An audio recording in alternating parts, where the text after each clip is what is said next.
मक्तेदारी युक्त स्पर्धेची बाजारपेठ मोनोपॉलिस्टिक कॉम्पिटिशन. आपण बाजारपेठांच्या वर्गीकरणानुसार पूर्ण स्पर्धा व मक्तेदारी या दोन्ही बाजारपेठांचा अभ्यास केला. पूर्ण स्पर्धेची बाजारपेठ ही आदर्श बाजारपेठ मानली जाते आणि मक्तेदारी ही अपूर्ण स्पर्धेची बाजारपेठ आहे, ज्यामध्ये एकमेव उत्पादक विक्रेता असतो. परंतु प्रत्यक्ष बाजारात या दोन्ही बाजारपेठांची संमिश्र वैशिष्ट्ये दिसून येतात. सन 1933पर्यंत अर्थशास्त्रीय सिद्धांताच्या विश्लेषणावरती डॉक्टर मार्शल यांचा प्रभाव होता. सनातनवादी अर्थशास्त्रज्ञांनी पूर्ण स्पर्धा व मक्तेदारी या बाजार प्रकारांचे विश्लेषण ग्राह्य मानले होते. परंतु 1926मध्ये अर्थशास्त्रज्ञ श्राफ यांनी एका लेखाद्वारे पूर्ण स्पर्धेची चर्चा व्यवहारात निरर्थक ठरते असे सांगून परंपरागत विवेचनाचा फेरविचार करण्याची आवश्यकता प्रतिपादन केली. म्हणजेच त्यांनी पूर्ण स्पर्धा ही अस्तित्वात असू शकत नाही, पूर्ण स्पर्धेची बाजारपेठ अस्तित्वात येऊ शकत नाही, त्याची वैशिष्ट्ये बाजारपेठेमध्ये आढळू शकत नाहीत, अशा पद्धतीचे प्रतिपादन त्यांनी केले. त्यामुळे सारांश पद्धतीने वस्तुस्थितीशी जुळणारे व प्रत्यक्ष व्यवहारात उपयोगी पडणारे मूल्य निश्चितीबाबतचे विवेचन करण्याची प्रक्रिया सुरू झाली. म्हणजे प्रत्यक्षात बाजारपेठेमध्ये कोणती परिस्थिती आहे याबाबतचे विवेचन करण्याची प्रक्रिया त्या कालखंडामध्ये सुरू झाली होती. आणि त्यानुसारच मग सन 1933मध्ये अमेरिकन अर्थशास्त्रज्ञ प्राध्यापक चेंबरलिन यांनी the theory of monopolistic competition हे पुस्तक प्रकाशित केले आणि त्यामध्ये एकाधिकारयुक्त स्पर्धेच्या बाजारपेठेचे विवेचन त्यांनी केलेले होते. त्यानंतर ब्रिटिश अर्थशास्त्रज्ञ श्रीमती जॉन रॉबिन्सन यांनी लिहिलेल्या इकॉनॉमिक्स ऑफ इम्परफेक्ट कॉम्पिटिशन हा ग्रंथ त्यांनी प्रसिद्ध केला आणि त्यामध्ये त्यांनी अपूर्ण स्पर्धेची संकल्पना मांडलेली आहे. आणि ही अपूर्ण स्पर्धेची संकल्पना म्हणजेच काय, मक्तेदारीयुक्त स्पर्धेची संकल्पना होय. सर्वप्रथम प्राध्यापक चेंबरलिन यांनी मक्तेदारीयुक्त स्पर्धेची संकल्पना मांडली. प्राध्यापक चेंबरलिन यांच्या मते प्रत्यक्ष बाजारपेठेत मक्तेदारीची व पूर्ण स्पर्धेची काही वैशिष्ट्ये एकत्रित असल्याचे आढळून येतात. म्हणून मक्तेदारीयुक्त स्पर्धा म्हणजे पूर्ण स्पर्धा व मक्तेदारी या पारंपरिक विचारांना दिलेले आव्हान होय. म्हणजे प्रत्यक्षात पूर्ण स्पर्धेची वैशिष्ट्ये आणि मक्तेदारीची वैशिष्ट्ये आढळून येणारी बाजारपेठ म्हणजेच काय, तर मक्तेदारीयुक्त स्पर्धेची बाजारपेठ होय.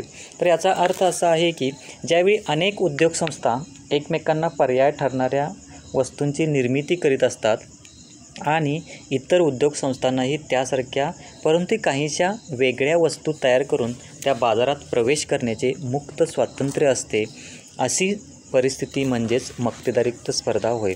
म्हणजे मक्तेदारीयुक्त स्पर्धेची बाजारपेठ ही अशी बाजारपेठ आहे की या बाजारपेठेमध्ये अशा अनेक उद्योगसंस्था असतात, त्या एकमेकांना पर्याय ठरणाऱ्या वस्तूंची निर्मिती करत असतात आणि त्याचबरोबर अनेक इतर उद्योगसंस्था अशाच प्रकारच्या वस्तूंची परंतु काहीच्या निराळ्या प्रमाणात वस्तूंची निर्मिती करून बाजारपेठेमध्ये त्या प्रवेश करू शकतात.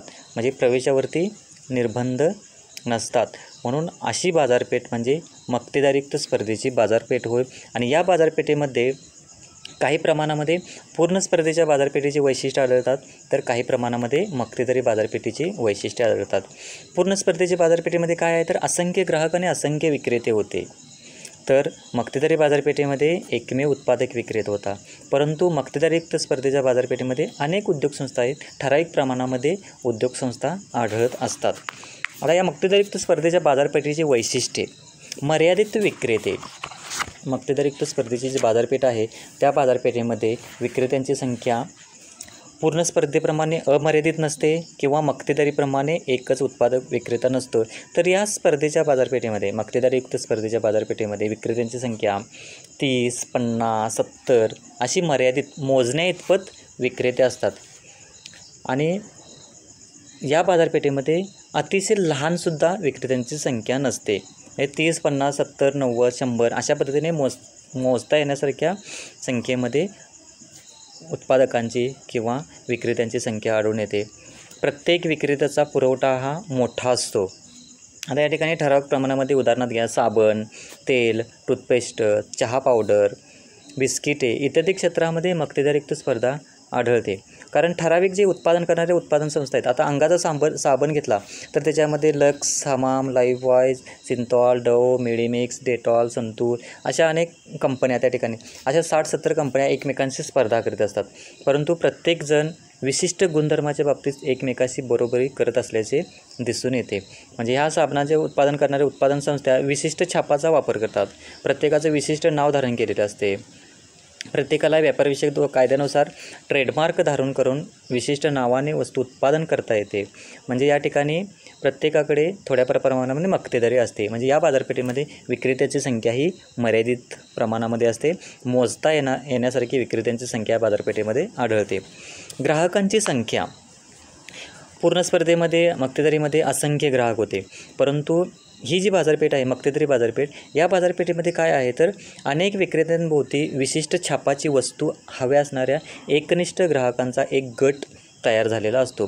म्हणजे आता एक साबण घेतला तर लक्स साबण वापरणाऱ्या ग्राहकांचा गट वेगळा आहे, डव साबण वापरणाऱ्या ग्राहकांचा गट वेगळा आहे, लाईफबॉय साबण वापरणाऱ्या ग्राहकांचा गट वेगळा आहे. म्हणजे प्रत्येक विक्रेत्याभोवती असा ग्राहकांचा एक विशिष्ट गट त्या ठिकाणी ठराविक प्रमाणामध्ये तयार झालेला असतो. म्हणजे ज्यांचा नावलौकिक जास्त आहे, ज्यांचा उत्पादनाचा दर्जा चांगला आहे, ज्यांनी बाजारपेठेमध्ये नावलौकिक प्रसिद्धी चांगल्या पद्धतीने मिळवलेली आहे, ग्राहकांच्या मनापर्यंत ते पोहोचलेले आहेत, अशा उत्पादकांचा ग्राहकांचा गट हा मोठ्या प्रमाणामध्ये त्या ठिकाणी तयार झालेला असतो. म्हणजे ग्राहकांची संख्या ही उत्पादनाचा जो दर्जा आहे त्यांनी किती प्रमाणामध्ये जाहिरात करून ग्राहकांच्यापर्यंत ते पोहोचलेले आहेत याच्यावरती प्रामुख्याने ग्राहकांची संख्या ही अवलंबून असते.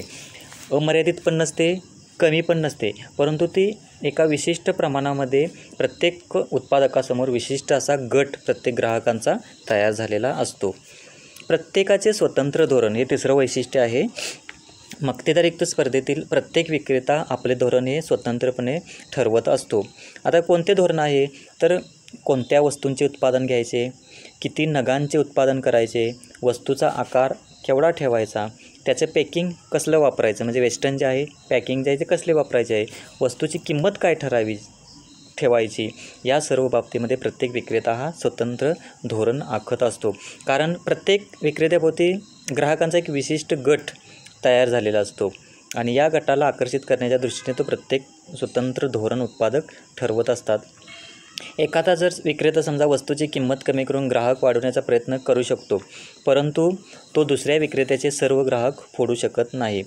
म्हणजेच या ठिकाणी प्रत्येक विक्रेत्याभोवती ग्राहकांचा एक विशिष्ट गट तयार झालेला असतो, परंतु किंमत कमी करून प्रत्येक विक्रेता इतरांचे ग्राहक त्या ठिकाणी फोडून घेऊ शकत नाही.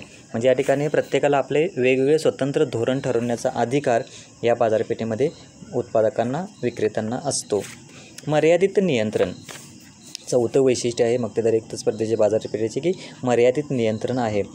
पूर्ण स्पर्धेच्या बाजारपेठेमध्ये विक्रेत्याच्या किमतीवरती नियंत्रण नसते, उत्पादनावरती नियंत्रण नसते, परंतु आणि जर मक्तेदारीची बाजारपेठ घेतली तर त्या मक्तेदारीच्या बाजारपेठेमध्ये किमतीवरती पूर्ण नियंत्रण त्या ठिकाणी उत्पादकाचे असते. परंतु मक्तेदारयुक्त स्पर्धेत या दोहोंमधील स्थिती आढळते. म्हणजेच विक्रेत्याच्या किमतीवरती काही मर्यादेपर्यंत नियंत्रण असते, परंतु उत्पादकांना काय निर्णय घ्यायचे असतात तर वस्तूचे उत्पादन किती प्रमाणात करावायचे, वस्तूची किंमत किती ठेवायची, वस्तूचा आकार व रचना यामध्ये कोणता बदल करावायचा, आपल्या वस्तूंची माहिती जी आहे ती ग्राहकापर्यंत जाहिरातीच्या माध्यमातून कशी पोचवायची, अशा पद्धतीचे निर्णय या उत्पादकांना मक्तेदारयुक्त स्पर्धेतील उत्पादकांना घ्यावे लागतात. म्हणजेच पूर्ण स्पर्धा आणि मक्तेदारी बाजारपेठेत जे निर्णय विक्रेत्यांना घ्यावे लागत नाहीत ते निर्णय या ठिकाणी या उत्पादकांना घ्यावे लागतात. कारण पूर्ण स्पर्धेत वस्तू एकजिनसी असतात तर मक्तेदारीमध्ये वस्तूला नजीकचा पर्याय नसतो. म्हणजे या ठिकाणी पर्याय वस्तूंची निर्मिती केली जात असते. त्यामुळे बाजारपेठेवरती प्रत्येक विक्रेत्याचे नियंत्रण हे मर्यादित स्वरूपाचे असते.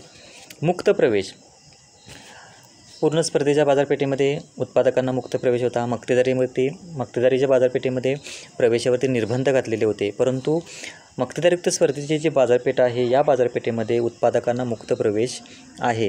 व्याख्येमध्ये सांगितलेलं आहे की नवीन उत्पादक अशाच प्रकारच्या किंवा थोड्याशा निराळ्या प्रमाणामध्ये वस्तूंची निर्मिती करून बाजारपेठेमध्ये ते सहजासहजी प्रवेश घेऊ शकतात. त्यांच्यावरती कोणत्याही प्रकारचे निर्बंध नसते. नवीन छापाचा वापर करून त्याच उपयोगाची वस्तू उत्पादित करण्यासाठी नवीन उद्योग संस्था यामध्ये बाजारपेठेमध्ये प्रवेश करू शकतात. परंतु ज्यांना स्पर्धेत टिकून राहणे जमत नाही त्या उत्पादन संस्था उत्पादन बंद करून बाजारपेठेतून बाहेर पडू शकतात. म्हणजे नफा मिळत आहे तर नवीन उद्योगसंस्था बाजारपेठेमध्ये प्रवेश करू शकतात. काहींना तोटा होत असेल, उत्पादन परवडत नसेल तर त्या उद्योगसंस्था उत्पादन बंद करून बाजारपेठेतून बाहेर पडू शकतात. म्हणजे मुक्त प्रवेश पण आहे आणि गमनाचे पण स्वातंत्र्य त्यांना आहे. त्यामुळे उद्योगातील उद्योगसंस्थांची संख्याही कमी जास्त होत असते. आता आर्थिक उदारीकरणाचे जे धोरण होते, नवीन आर्थिक धोरण 1991, त्या धोरणानुसार मोबाईल हँडसेट बनवणाऱ्या नोकिया या कंपनीला स्पर्धेत टिकून राहता आले नाही. परिणामी त्यांना उत्पादन कमी करावे लागले.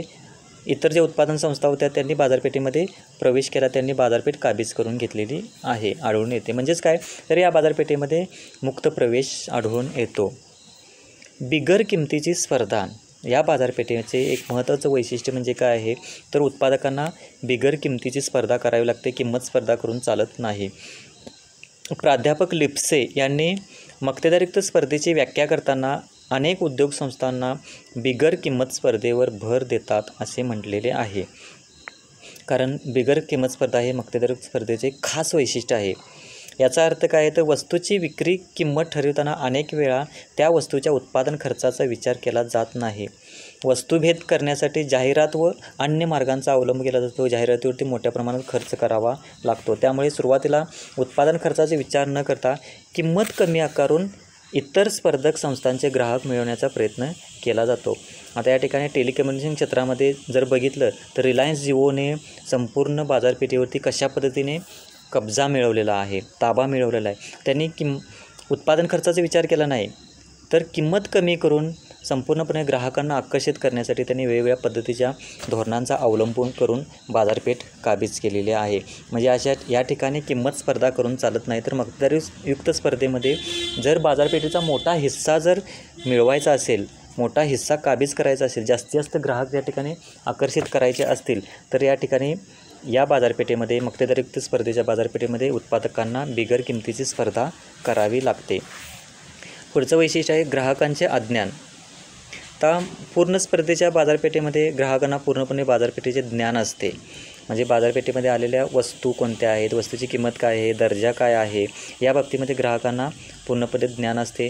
मक्तेदारयुक्त स्पर्धेमध्ये ग्राहकांचे अज्ञान असते. त्याच पद्धतीने मक्तेदारयुक्त स्पर्धा जी आहे त्या मक्तेदारयुक्त स्पर्धेच्या बाजारपेठेमध्ये या ठिकाणी ग्राहकांचे अज्ञान असते. म्हणजेच काय तर बाजारपेठेविषयी अज्ञान दिसून येते. ग्राहकांना वस्तूचा पुरवठा, दर्जा, किंमत याबाबत काहीही माहिती नसते.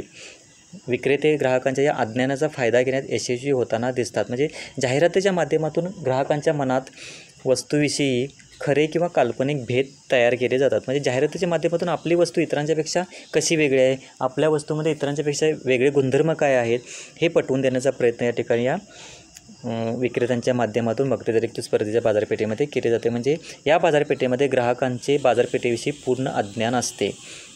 वाहतूक खर्च. मक्तेदारयुक्त स्पर्धेत खर्चाचा विचार करण्यात आलेला आहे.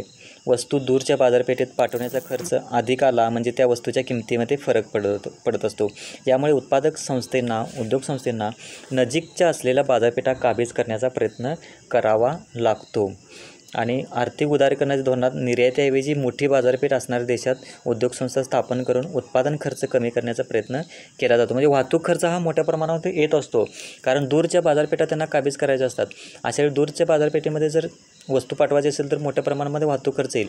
अशावेळी ज्यावेळी आर्थिक उदारीकरणाचे धोरण आले त्यावेळी उद्योग संस्थांनी काय केलेलं आहे, इथे उत्पादित करून वस्तू त्या बाजारपेठेमध्ये पाठवण्यापेक्षा त्या बाजारपेठेच्या ठिकाणीच उद्योगसंस्था स्थापन करून तिथल्या तिथेच वस्तूंची विक्री करता आली पाहिजे. निर्यात करण्याऐवजी परकीय देशामध्येच उद्योगसंस्था स्थापन करून त्याच ठिकाणी उत्पादन करून तिथल्या बाजारपेठेमध्ये त्या वस्तू विकता आल्या पाहिजे. म्हणजे वाहतूक खर्चाचे प्रमाण जे कमी करण्याचा प्रयत्न या उत्पादन संस्थांच्या माध्यमातून केला जातो.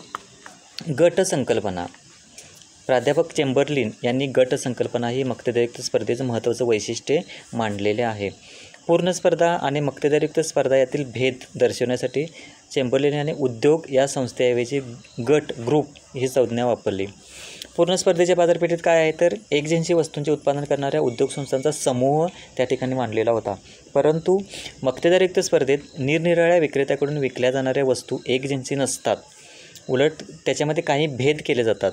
म्हणून या स्पर्धेत असा भेददर्शक असणाऱ्या वस्तूंचे उत्पादन करणाऱ्या उद्योग संस्थांचा समूह सूचित करण्यासाठी उद्योग संस्था ही संज्ञा वापरता येणार नाही, तर त्यासाठी गट ही संज्ञा वापरलेली आहे. म्हणजे विशिष्ट प्रकारच्या वस्तूंचे उत्पादन करणाऱ्या ज्या उद्योग संस्था असतात त्या सर्व उद्योग संस्थांचा मिळून एक गट तयार केलेला आहे. त्यांना उद्योग संस्था म्हणलेलं नाही. म्हणजेच काय, तर गट ही संज्ञा जी आहे ती चेंबरलेन यांनी मांडलेली आहे. म्हणजेच काय, थोडक्यात जवळचा पर्याय असलेल्या वस्तूंचे उत्पादन करणाऱ्या उद्योग संस्थांचा समूह म्हणजे गट होय. आणि गट म्हणजे जवळचा संबंध असलेल्या पण एकजिन्सी नसलेल्या वस्तूंचे उत्पादन करणाऱ्या संस्थांचा समूह आहे. म्हणजे ह्या ज्या आता आपण आंघोळीसाठी वापरणारा साबण, या साबणांची निर्मिती करणारे जे विविध उद्योग आहेत, वेगवेगळ्या पद्धतीचे साबण निर्माण करणारे जे उद्योग संस्था आहेत, त्या सर्व उद्योग संस्थांचा मिळून एक गट या ठिकाणी तयार केलेला आढळतो.